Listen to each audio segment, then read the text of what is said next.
Pourquoi est-ce important d'acheter bio quand on aimerait rééquilibrer ses hormones? Et oui, c'est une grande question et je sais à quel point les hormones c'est un sujet qui vous passionne, qui me passionne aussi. C'est un sujet avec lequel beaucoup d'entre nous galèrent malheureusement. J'entends de plus en plus au cabinet des patientes qui me disent qu'elles doivent rééquilibrer leurs hormones pour tout un tas de raisons, parce qu'elles expérimentent tout un tas de symptômes qui ne sont pas normaux, qui ne sont pas signes d'hormones en équilibre, comme une prise de poids ou de la difficulté à perdre du poids, de l'acné, des problèmes de peau, de l'infertilité, des problèmes de cycle, enfin voilà. Il y a vraiment tout un tas de symptômes pas cool que beaucoup d'entre nous expérimentent et c'est vrai que l'atteinte de cet équilibre hormonal, c'est vraiment la clé pour régler tous ces soucis et la clé d'une bonne santé. Pour que vous retrouviez votre plein potentiel, votre forme, votre énergie et que vous vous sentiez juste bien et rayonnante. C'est la raison pour laquelle ça me tient à cœur de vous faire de plus en plus de vidéos sur les hormones justement. Donc si ça vous parle, n'hésitez pas à liker la vidéo, à me faire un petit retour en commentaire pour me confirmer que ça vous intéresse. Voilà, si vous avez des questions plus spécifiques aussi, n'hésitez pas à me les poser dans les commentaires. Aujourd'hui, je vais vous parler du bio. C'est une question de manière générale aussi que beaucoup de personnes se posent. Est-ce que ça vaut vraiment le coût supplémentaire d'acheter mes fruits, mes légumes ou autres ingrédients bio, donc d'origine biologique, plutôt que non bio? C'est un budget. Si vous commencez à acheter tous vos produits biologique, vous allez le sentir clairement à la fin du mois. C'est sûr que c'est une question qu'on aimerait bien examiner de près pour voir si ça vaut vraiment la peine. Est-ce que c'est essentiellement marketing, un petit caprice de personnes riches et aussi parce que c'est un phénomène de mode, ou est-ce que ça vaut vraiment le coup? Il y a vraiment une explication scientifique concrète derrière ça qui vaut le coup de franchir le cap. Je suis là aujourd'hui pour vous éclairer si vous vous posez la question et encore plus en lien avec vos hormones parce que c'est sûr que c'est un lien direct sur la santé, mais plus précisément encore, il y a vraiment un lien intrinsèque avec l'équilibre hormonal. Donc si ça vous intéresse, restez bien jusqu'à la fin. Je pense que vous n'allez pas le regretter parce que personnellement, quand j'ai découvert ces informations, je me suis dit mais pourquoi personne n'en parle? C'est vraiment une mine d'or. J'avais jamais entendu ça auparavant, donc vraiment restez avec moi.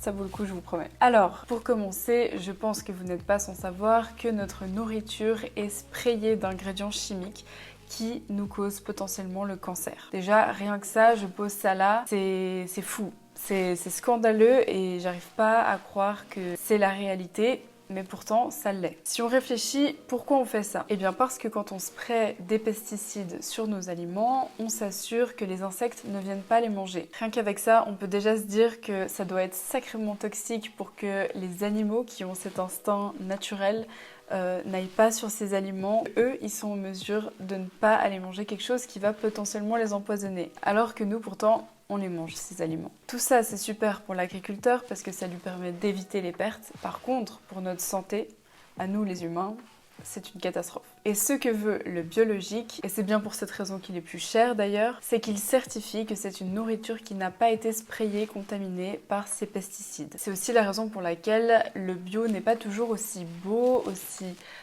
parfait, aussi rond, aussi gros que le reste. Mais c'est ok, c'est parfait parce qu'il reste dans son état naturel. Alors le plus gros problème avec les pesticides, c'est que ce sont des perturbateurs endocriniens. Ce qui se passe, c'est qu'ils vont en fait venir bloquer les cellules réceptrices de nos hormones. En plus de ça, les pesticides sont des œstrogènes-like. Je pense que vous avez déjà entendu parler de ce terme. En fait, ce sont des faux œstrogènes, donc qui imitent nos propres œstrogènes, ce qui est un gros problème puisque notre corps va arrêter de produire ses propres œstrogènes et va au contraire avoir une charge d'œstrogène déjà beaucoup trop élevée et une charge qui est toxique. Plus on accumule ces œstrogènes-like dans notre organisme et plus on multiplie nos risques de faire un cancer, notamment le cancer du sein chez la femme par exemple qui est le plus répandu. Vous l'aurez compris, en termes d'hormones, les pesticides c'est vraiment un désastre. Et pour les femmes en ménopause ou en post-ménopause, c'est encore pire parce que c'est justement à cette période de leur vie qu'elles perdent toutes leurs hormones ou en tout cas qu'elles diminuent drastiquement. Et comme par hasard, c'est à ce moment-là, autour autour de la cinquantaine que les femmes développent un cancer du sein. Un deuxième gros problème avec les pesticides, c'est le glyphosate. Mais ouf, j'ai une bonne nouvelle pour nous, il sera interdit à partir du 15 décembre 2023 en Union européenne. Dieu merci, il était temps. Alors celui-ci, il est vraiment désastreux parce qu'il va venir détruire votre microbiote intestinal. Il faut savoir que dans votre microbiote, il y a une bactérie qui s'appelle l'estrobolum qui est essentielle pour venir correctement décomposer l'œstrogène dans votre corps. Donc si le glyphosate présent dans les pesticides vient tuer toutes vos bonnes bactéries essentielles présentes dans votre microbiote, comme l'estrobolum, eh bien la décomposition des œstrogènes ne peut plus se faire de manière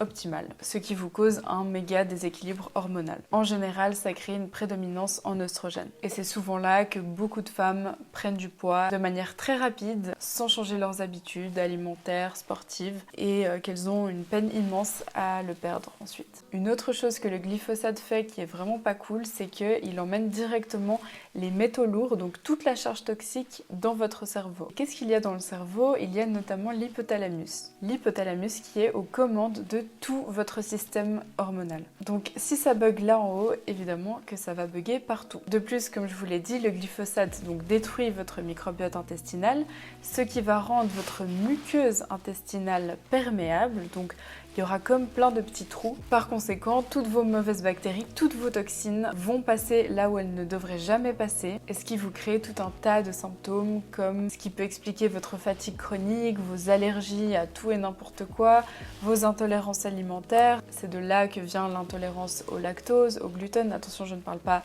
quand on est cœliaque ou comme ça, mais les intolérances alimentaires, c'est de là que ça vient. Les maux de ventre, les maux de tête de manière chronique. Ça peut aussi expliquer pourquoi on tombe tout le temps malade, ça peut expliquer pourquoi on fait des mycoses, des infections urinaires à répétition. J'ai fait d'autres vidéos sur ma chaîne par rapport à ça, sur le microbiote. Je vous les listerai dans la barre d'informations si jamais ça vous intéresse. Alors voilà, maintenant que je vous ai dit tout ça, c'est à vous de voir, c'est à vous de décider si vous trouvez que ça en vaut le coût supplémentaire. Pour ma part, je ne réfléchis pas deux fois. Je préfère doubler mon budget course à la fin du mois, quitte à ne pas m'acheter de nouveaux habits. Si vous êtes un petit peu hésitant, que vous ne savez pas trop si ça vaut le coup vraiment pour vous savez pas trop où en sont concrètement vos hormones, vous suspectez un déséquilibre hormonal mais vous n'êtes pas sûr, alors petit spoiler alerte, il y a très peu de femmes malheureusement aujourd'hui qui ont les hormones parfaitement équilibrées, donc si vous suspectez, c'est fort probable que vous en ayez effectivement un. Donc ce que je vous encourage à faire, c'est de faire un check-up, de faire un bilan hormonal et surtout de checker votre taux de 4-OH. C'est en fait les mauvais œstrogènes. Donc c'est ceux qui vous causent un excès d'œstrogène et qui causent potentiellement le cancer. Typiquement pour ça, je sais que le Dutch test est un test qui est vraiment fiable et qui est un des meilleurs tests, le plus poussé, le plus précis pour savoir vraiment en fait décomposer nos formes d'œstrogène. Sauf erreur, on en a 3 différentes dans notre corps et vraiment de pouvoir voir notre taux d'œstrogène qui est toxique et potentiellement cancérigène et notre œstrogène qui est bon, de voir en fait où vous en êtes par rapport aux normes et de voir si équilibre il y a ou pas. J'ai beaucoup lu par rapport à ça et effectivement aux États-Unis ils ont pas mal d'avance au niveau des hormones et ils prescrivent tous ce Dutch test, donc voilà, c'est quelque chose que je pourrais vous conseiller si jamais vous en avez les moyens. C'est vrai que c'est un coût mais qui peut être sacrément bien investi si vous avez des suspicions d'un déséquilibre hormonal. Donc ma conclusion, c'est que si vous avez déjà un déséquilibre hormonal et que vous savez aussi que vous n'avez pas un super microbiote, que vous avez une dysbiose et ou une maladie chronique, qui dit maladie chronique dit terrain inflammatoire, et ou que vous entrez en ménopause ou que vous êtes déjà passé par la ménopause, pour moi ça vaut clairement le coup. Je pose ça là, vous en faites ce que vous voulez. Mais au moins maintenant vous êtes au courant, vous faites un choix en connaissance de cause. Et malheureusement, beaucoup de gens font des choix dans l'ignorance et ça c'est vraiment dommage quoi. À savoir aussi que chaque fois que vous mangez à l'extérieur, il y a beaucoup de chances que vous ayez des pesticides dans votre nourriture. Pourquoi? Eh bien à nouveau parce que ça coûte moins cher. Donc si vous voyagez beaucoup ou que vous mangez beaucoup à l'extérieur, essayez du mieux que vous pouvez d'aller dans des restaurants qui ont des produits biologiques affichés sur leur menu. Après, je sais que ça peut être plus facile à dire qu'à faire.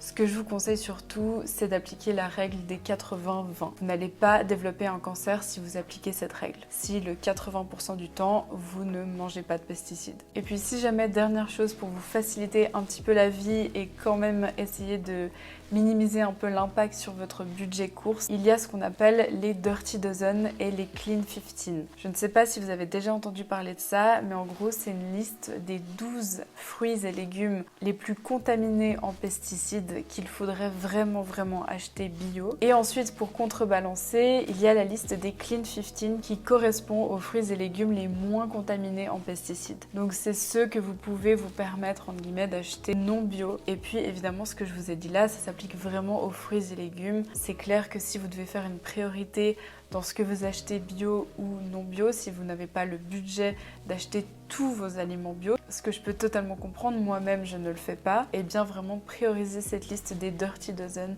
acheter bio et le reste, voilà, ça sera pour plus tard. Et puis si à l'inverse, vous ne soupçonnez absolument aucun déséquilibre hormonal chez vous, que vous êtes en pleine forme, en parfaite santé, que vous avez un super microbiote, que tout roule, que tous les symptômes dont je vous ai parlé juste avant, vraiment c'est quelque chose que vous expérimentez jamais dans votre quotidien, et bien à ce moment-là, voilà, ce sera peut-être moins une urgence. Néanmoins, c'est clair que si vous voulez anticiper de futures maladies chroniques et puis juste prévenir en fait au lieu de guérir, c'est sûr que ça peut que aider. J'espère en tout cas que cette vidéo vous aura plu, qu'elle vous aura été utile, que vous aurez appris des choses en la regardant. Est-ce que vous achetez bio? Si oui, quoi? Est-ce que vous achetez tout bio? Est-ce que vous n'achetez rien bio? N'hésitez pas à me dire ce que vous faites dans les commentaires. Jusqu'à la prochaine vidéo, je vous fais plein de gros bisous les amis. Prenez soin de vous. Ciao!